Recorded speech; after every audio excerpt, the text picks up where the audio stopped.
Hello दोस्तों, कहानियों का दौर चैनल में आपका स्वागत है। हमारी आज की कहानी है टूटा हुआ मायका मुझे नहीं चाहिए।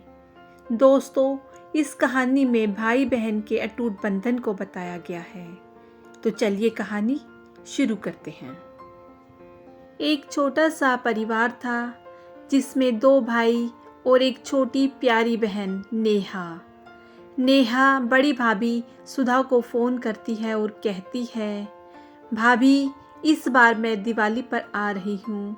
आप सभी के साथ ही दिवाली मनाऊंगी और भाई दूज तक वहीं रहूंगी। हाँ बिल्कुल आओ, दामाद जी और बच्चों के स्वागत की तैयारी करती हूँ। अब आएगा त्योहार मनाने का मज़ा, बस जल्दी आ जाओ।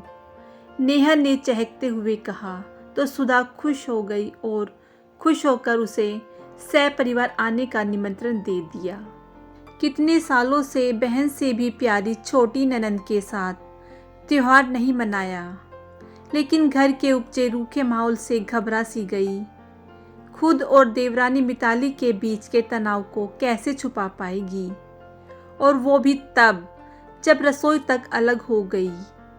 नहीं जानती थी सुधा की बच्चों की छोटी सी लड़ाई दोनों भाइयों के रसोई तक को अलग कर देगी। शाम हुई तो पति विजय को बताया। वो नहीं चाहती थी कि दोनों भाइयों के अलगाव की बात नेहा को पता चले, और वो भी त्योहार पर। दोनों भाइयों की जान बसती है नेहा में। अजय आया और ऊपरी मंजिल की तरफ बढ़ा तो विजय ने आवाज़ दी, अजय। कितने दिनों बाद भाई के मुंह से अपना नाम सुन।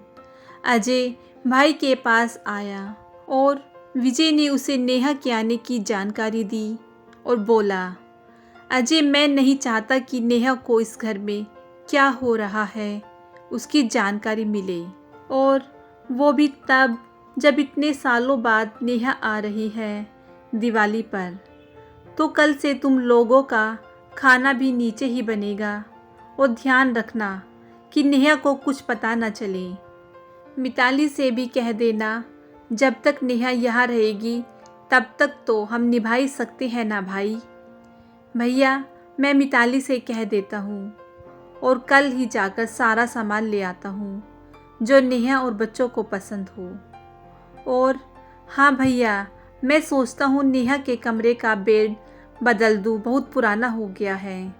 सुमित जी को सब साफ और सुंदर पसंद है ना? हाँ ठीक है। और सुनो, दिवाली के एक दिन पहले हीरा हलवाई के वहाँ से रसगुल्ले ले आना, तुम्हारे ऑफिस के रास्ते में है ना? बेड का मैं देख लूँगा, कल ही नया बेड ऑर्डर कर दूँगा। दोनों भाई बहन की आने की खुशी में अपना आपसी बैर भूल चुके थे। उनको खुश देख सुधा की आंखों में आंसू आ गए। दिवाली के ठीक एक दिन पहले नेहा अपने बच्चों और पति सुमित के साथ आई। घर में सभी उनके स्वागत में लगे थे। दोनों भाभी, उनके बच्चे और भाई तो जैसे बहन को पलक पर बिठाने को तैयार थे। घर में एक रसोई जिसमें दोनों भाभियां मिलकर सभी के लिए खाना बना रही थी। मिताली सब्जी काट रही थी कि छुरी से उसका हाथ कट गया। सुधा ने झट से उसकी उंगली थाम ली, मुंह से फूंक मार हल्दी लगा रही थी। मिताली देख हैरान थी कि इन्हीं भाभी को क्या क्या नहीं कहा था उस दिन जब उन्होंने मेरे बेटे को थप्पड़ मार दिया था, जबकि गलती मेरे बेटे आदित्य की थी। लेकिन मैं कितने ज़ोर से चिल्लाई थी इन पर, और कितना कुछ भला बुरा कहा था, और खुद ही ऐलान कर दिया कि अब सब कुछ अलग करेंगे। सोचते हुए उसकी आंखों में आंसू आ गए। सुधा ने देखा तो उसे जैसे बिजली का करंट लगा और झट से उसकी उंगली छोड़ किनारे हो गई। उसे अचानक याद आ गया सब कुछ, कैसे मिताली ने आदित्य को छूने से मना कर दिया, ये कहकर कि ये आपका बेटा है नहीं, जबकि आदित्य के जन्म के समय 1 महीने मिताली की हालत इतनी खराब हो गई थी। 1 महीने उसे बिस्तर से उठने नहीं दिया। नन्हे से दूध मुहे बच्चे को अपने सीने से लगा अपनी बेटी मीठी के हिस्से का दूध पिला पाला था। और मिताली ने झट से कह दिया, ये आपका बेटा नहीं, खबरदार जो आज के बाद छुआ तो। फिर भी सुधा नेहा के लिए शांत रही। मिताली कुछ कह नहीं रही थी, लेकिन पश्चाताप के आंसू से उसकी आंखें बार बार गीली हुए जा रही थी। दिवाली के दिन खूब सारी तैयारियां की गई। पूरा घर फूलों और रोशनियों की लड़ियों से सजाया गया। सभी सुबह उठकर तैयारी में लगे थे। भाग भाग कर काम करने से विजय थक गए थे। सामान का थैला लेकर घर के आंगन में पहुंचे तो अजय ने भागकर थैला ले लिया। सांस उखड़ गई थी तो भागकर इन्हेलर दिया। सभी को पता था कि विजय को अस्थमा की परेशानी होती है। थोड़ा सांस शांत हुआ तो पीठ सहलाते हुए भाई के हाथ को पकड़ लिया और बोले, रहने दे भाई, अब ठीक है। नहीं भैया, अब आप बाहर नहीं जाएंगे। और नहीं, बस आप बैठिए, मैं सब कुछ ले आऊँगा। हाँ बड़े भैया, आप क्यों परेशान हो रहे हैं जब अजय भैया साथ हैं। ईश्वर करे आप दोनों का साथ यूं ही बना रहे। कहते हुए नेहा की आंखें गीली हो गई। दोनों भाई एक दूसरे को देखने लगे। शाम हुई। लक्ष्मी पूजन के बाद पटाखे फोड़े। खूब रौनक हुई, जैसे कितने सालों बाद इस घर में दिवाली वैसे मनाई गई जैसे माँ बाबूजी के समय में होता था। सभी के चेहरे खिले थे। विजय और अजय तो शायद अलगाव की बात भूल ही चुके थे। पटाखे जलाने के बाद रसोई में तरह तरह के पकवान बनकर तैयार थे। रसोई से उठती सुगंध से अजय खींचा चला आया। अरे भाभी, आज क्या कुछ बनाया है? सुगंध ऐसी फैली है कि मेरे पेट में चूहे दौड़ने लगे।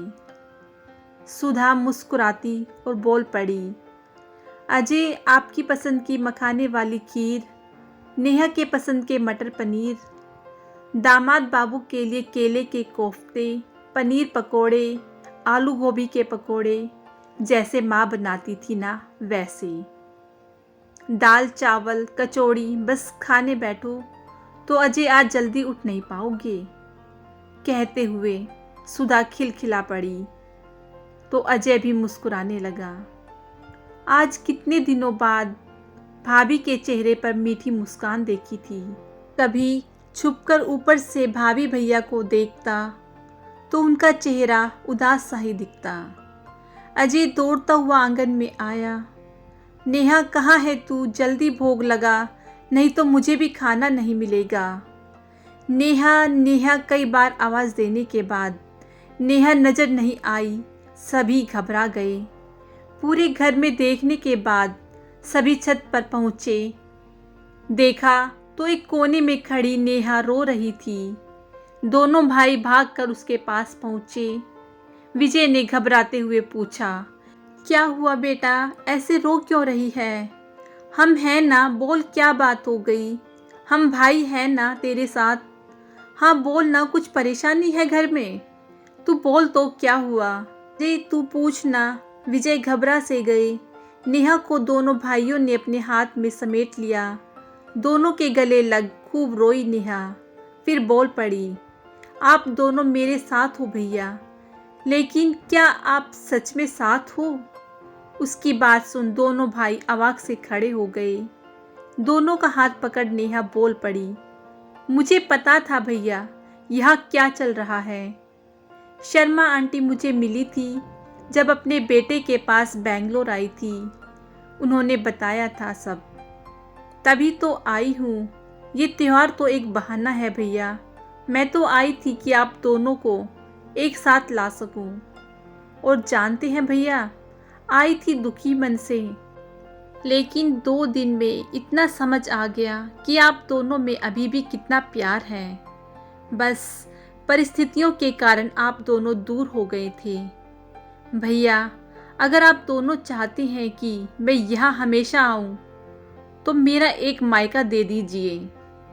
मुझे आप दोनों एक साथ चाहिए। मुझे टूटा हुआ मायका नहीं चाहिए। नेहा की बातें सुनकर दोनों भाई की आंखों से आंसुओं की धारा बह चली। दोनों ने नेहा को गले लगा लिया। तीनों भाई बहन को देख सुधा रोने लगी तो मिताली सुधा के सामने हाथ जोड़कर खड़ी हो गई, जैसे कह रही हो, इस दूरी की वजह मैं ही हूँ। प्रायश्चित के आंसू देख सुधा ने झट से उसे गले लगा लिया। सभी साथ नीचे आए, एक साथ बैठ खाना खाया। विजय पूरे परिवार को देख खुश थे। कहीं ना कहीं ग्लानि उनके मन में थी कि माँ बाबूजी के बाद ये परिवार एक ना रह सका। लेकिन आज माँ की तरह ही नेहा ने हम भाइयों का झगड़ा खत्म करा दिया। अब इस पल नेहा ने अपना खूबसूरत मायका पा लिया। उसकी आंख माँ बाबूजी की तस्वीर की तरफ उठी। शायद वो भी कहीं मुस्कुरा रहे थे कि उनकी बेटी ने इस घर को टूटने से बचा लिया। ये त्योहार तो एक बहाना था, उसे तो भाइयों के अटूट बंधन को बचाना था। दोस्तों, कैसी लगी आपको भाई बहन के अटूट बंधन की ये कहानी? मुझे कमेंट करके ज़रूर बताइएगा। उम्मीद करती हूँ आपको ये कहानी पसंद आई होगी। तो इस कहानी को लाइक कीजिए, शेयर कीजिए और मेरे चैनल को सब्सक्राइब कीजिएगा। कहानी सुनने के लिए बहुत बहुत धन्यवाद।